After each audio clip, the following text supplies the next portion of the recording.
So, for some time, you would realize that the discussion on Galamsey appears not to be on the front pages of our minds the way it was heading to the 2024 elections. As we understand, things are getting really worse. Even though NIMOS has been doing some good job, and the government believes that it is the one, agency or operation that will help us come out of what Galamsey is doing. So let's begin to measure how far we are doing. I'll begin with Senor Hosi. Yes. I don't think we should beat about the bush. The truth of the matter is that we are nowhere near winning the fight against Galamsey. We are nowhere near winning. At all. And it is fair to actually say we have failed in that fight. We were all clear that we were facing this risk towards the end of Nanado's tenure in 2024. And we heightened our advocacy because we believed that he was our last chance. He was leaving. He was not going to come back. It was at the end of it. So if he had any benefits around Galamsey, it's over. Just fix one right thing for us and be gone. We didn't get it. I was very clear that a new government will always have complexities in fighting it. And the data has proven all of us right. We were screaming at the top of our voices when turbidity was around 14,000, 14,500. In 2024, August, I suspended public advocacy for close to a year at that time. But when I saw that we couldn't help it, we all had to just, jump back in. Yeah. Last year, right here in this studio, we saw 98,000. Again, in August, 1 year. It tells you that things were getting worse over time at an exponential rate. So each time is way worse. It's not an arithmetic thing that it is 1, then you move to 2. No. From 2, you are going to 4. 4, you are going to 8. From 8, you are going to 16. That's how this thing is, has become. And it's only going to get worse. We missed the opportunity in Nanado's first term.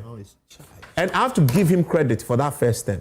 He genuinely fought Galamsey till he gave in to the politics. And I keep saying, that's when we lost our president.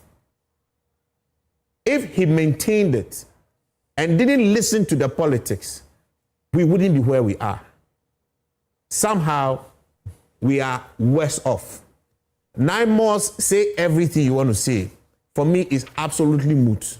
The sweetness of the pudding. It cannot be absolutely moot. Oh, you need to revise that statement. I'm revising nothing. You are not listening. As we speak, no, something. I say NIMOS, we can say everything. All of it is absolute. Let me finish my statement. Then you can make judgment on it. All of that is absolutely moot. The effect of every single intervention must yield a certain output. Our water bodies, our forest reserves, the quality of food, the quality and security of our country. What is the data showing us? Have we made progress or we have retrogressed? Water quality, we are retrogressing. There's no intervention that has yielded the policy impact we saw. By June of 2026, NIMOS is responsible for the arrest of 200. Arrest 1 million people. People who are arrest involved. 1 million people. And if when you arrest 10 million or 200 million people, the water is not improving, it's rather getting worse. Tell me, what is the policy outcome of the intervention?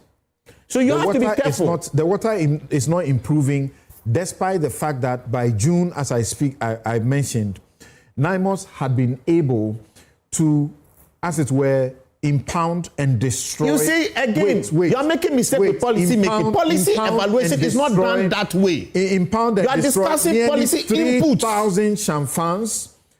Demobilize over 170 excavators, water pumps, over 300 of them. They have been able to, as it were, and your water turbidity is where? Imagine they have not done so. And your water turbidity is where? That is the question you should ask.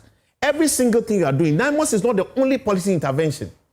It is a plethora of policy interventions that are supposed to be deployed.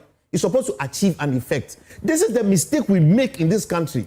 We discuss policy from a point of input and not the output. Thank you. That nonsense must stop. That's what we said. The president should make us put data out transparently. And look, we are Ghanaians.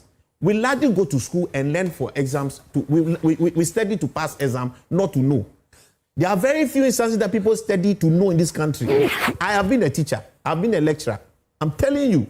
So if we don't set the examination questions correct and the marking scheme correct, you won't motivate the people right.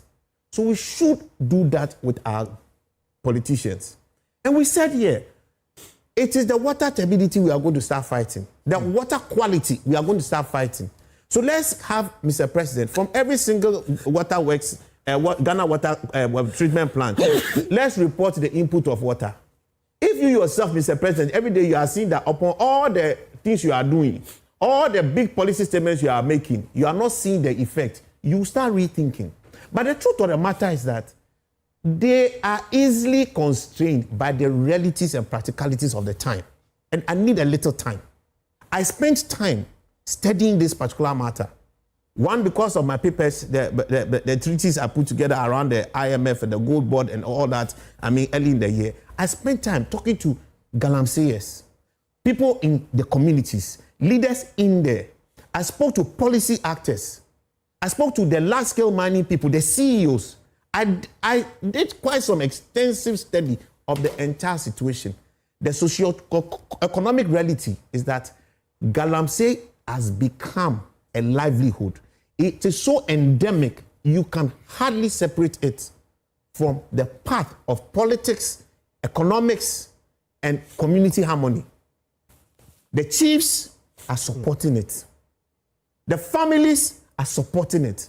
A JHS school dropout goes into a pit and is making 3,000 to 10,000 cedis a week. How many of the people in this office, in Multimedia Group Limited, make 3,000 a week? Graduates, how many of them? You can't fix this. We have moved past the point of what? No return. And I must be honest, if I have to be honest in my policy making and my policy analysis, our only path forward is fixing Galamsey, not fighting and stopping Galamsey. We can't. The politicians today, the economy is depending on it. 63% of our total exports is dependent on gold. More than half of it is ASM gold. There's no lying about the fact that most of ASM can only come largely from Galamsey. They deny it. You can't hold gold bar for it because there are licensed people coming in. You can't, so that I don't have a problem. And you and I have discussed. I'm coming, please, I beg you. Galamsey is funding our politics. There's no time. Galamsey is funding our churches. Galamsey is funding media. My brother, if we want to go and continue this passion, we will make no progress. If we take the economy, and this is so fought, and we're going to cut out a good part of it, the economy will tank. The politicians don't have the guts to get it done.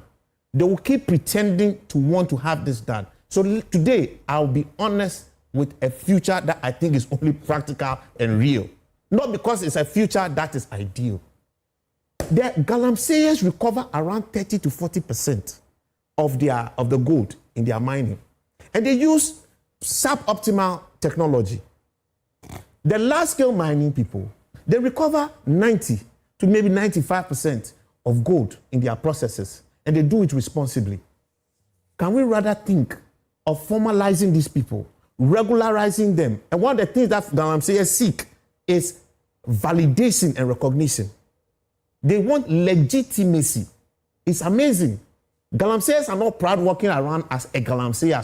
So man, the key guys, okay. They will want. I'm coming. So when you use technology, and we use some investments to now convert their output from 30% recovery to about 80% recovery, we can use that delta, that differential, to fund the correction of their activity, not just reclamation, but more the technology that they use so that they do not degrade our environment. With that as a baseline, another critical thing, we must now call our politicians out. They should give us data. I don't want to shout again. Every week, Mr. President, Ghana Water should publish the data on the quality of our water. Every week or every quarter, food quality. As that report, remember that report that was the EPA and the CSIR was doing. They should publish it every time. Ghana Forestry Commission, they should publish the state of our forestry reserves. And we'll see whether we are making progress or not. And then you see a change in policy action. What a market transformative move